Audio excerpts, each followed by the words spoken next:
certain compartmentalized information. There was nothing confining me to only certain compartmentalized information. To the moon and see a bunch of rocks. But right now they seem beyond the believability that all they did was make a trip to the moon and see a bunch of rocks. But right now they seem.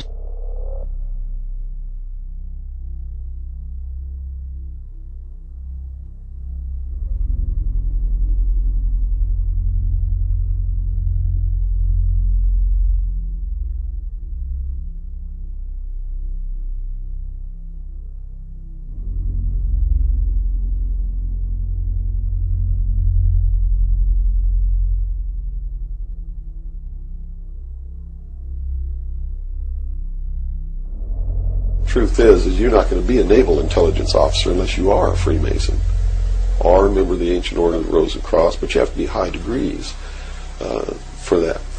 I think the reason I was selected as enlisted man is because I had belonged to the Demolay Society. Which is what? As a teenager.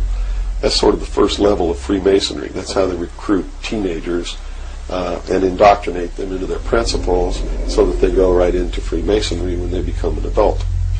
I was really an indoctrinated individual, naval security and intelligence, and I was given a secondary NEC, which is Naval Enlisted Code, which was 9545, which is internal security specialist.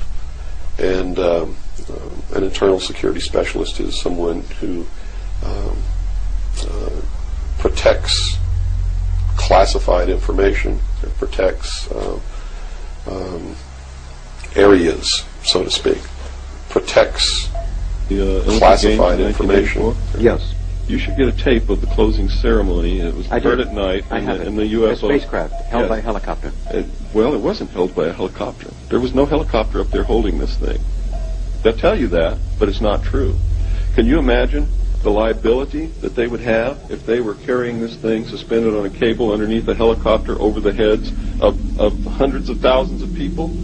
They wouldn't do it. You're meaning to say that thing used in the 1984 Olympics, the closing ceremony, was under its own power. Was under its own power? Yeah.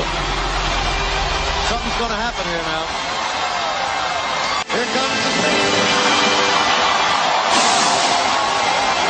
Now, most of the crowd just beginning to see it now. Oh, it's several hundred feet high still.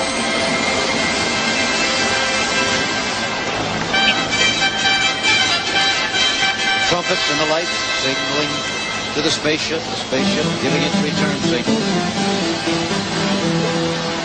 An internal security specialist is someone who protects classified information. A similar program in the Soviet Union served the same purpose. In fact, a joint alien United States and Soviet Union base already existed on the moon at the very moment Kennedy spoke the words. On May 22, 1962, a space probe landed on Mars and confirmed the existence of an environment which could support long afterward the construction of a colony on the planet Mars began in earnest. Today, there is a colony which exists on the planet Mars. It is a United States-Russian alien facility. Protects classified information. I have an obligation to inform the public, and once that's done, I've done my job. If you believe it's outrageous, stick around a few years.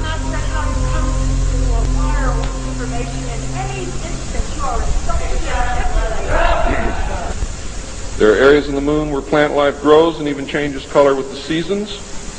And this seasonal effect is because the moon does not, as claimed, always present the exact same side to the Earth or the Sun. There is an area that wobbles in and out of darkness on a seasonal basis, and it is near this area that the plant life grows.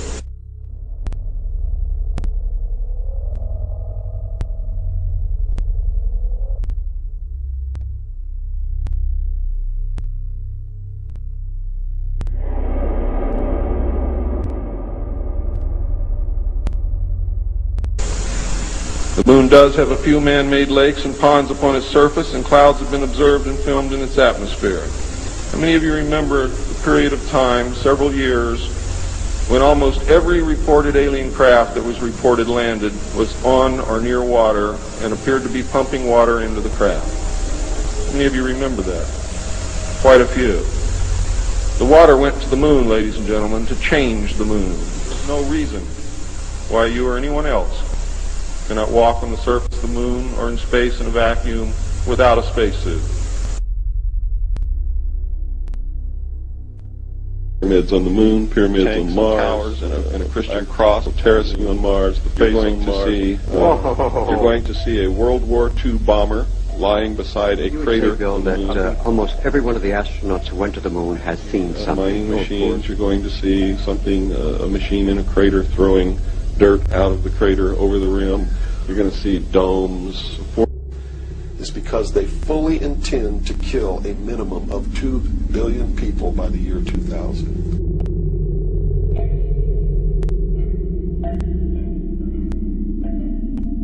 I meet every day people who say it was preordained from the beginning, there's nothing you can do, it's all in God's hands.